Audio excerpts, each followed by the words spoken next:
नमस्ते, मी रेखा. माझ्या स्वयंपाकघरात तुमच्या सगळ्यांचं स्वागत करते. आज मी बनवणार आहे बघा रामनवमी स्पेशल म्हणजे तांदळाची खीर. त्याकरता इथे मी थोडेसे तांदूळ असे चांगले स्वच्छ धुवून भिजवून घेतलेत. आता याला आपण मिक्सरला बारीक करून घ्यायचे तांदूळ. आता इथं बघा मी गॅसवर कढई ठेवली आहे, थोडंसं पाणी टाकले त्याच्यात आणि इथं आपल्याला आता दूध टाकून घ्यायचे कढईत. दूध मी असं अंदाजेच घेतलेलं आहे. आता इथं बघा तांदूळ मी असं मिक्सरला असं बारीक करून घेणार आहे. आणि इथं बघा 4-5 काजू घेतलेत, हे पण आता तांदळासंगत आपल्याला वाटून घ्यायचे. हे बघा असं मी रव्यासारखं असं जाडसरट ठेवलं, म्हणजे जास्त बारीक पण नाही केलं, म्हणजे खीर लय मस्त लागते अशी खायला. अशी जाडसर राहिले का तांदूळ हे बघा. आणि तसं पण दुधात गेलं का ते मऊसूत शिजूनच जातात. हे बघा दूध असं चांगलं असं खळखळून उकळलं का, आणि गॅस कमीच ठेवलाय मी, म्हणजे दूध असं खाली ना सांडलं पाहिजे. आणि मग त्याच्यात आपल्याला बारीक केलेले तांदूळ टाकायचे.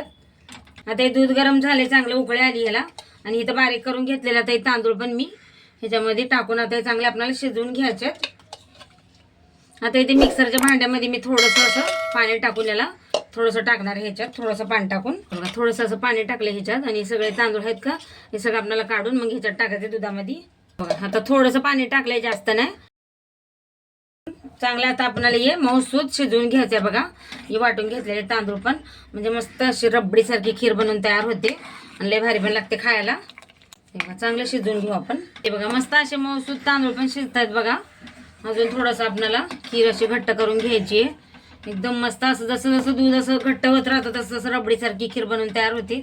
आता जर असं हलकं अजून शिजलं का मग ह्याच्यात आपल्याला टाकायची साखर.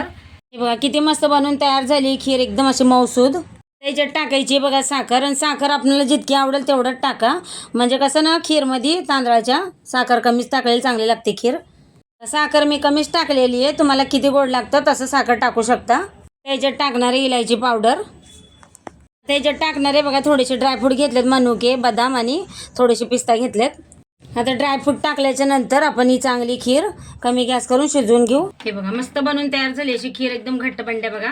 आता याच्यात थोडंसं मी टाकणार आहे बघा वरतून तूप, आणि आपल्याला आता मिक्स करून चांगलं गॅस करून टाकायचं बंद. एकदम मस्त बनवून तयार झाली का नाही खीर. हे बघा मस्त बनवून तयार झाली बघा खीर. मी वरतून असे थोडेसे पिस्ते टाकलेत. व्हिडिओ आवडला तर एक लाईक नक्की करा.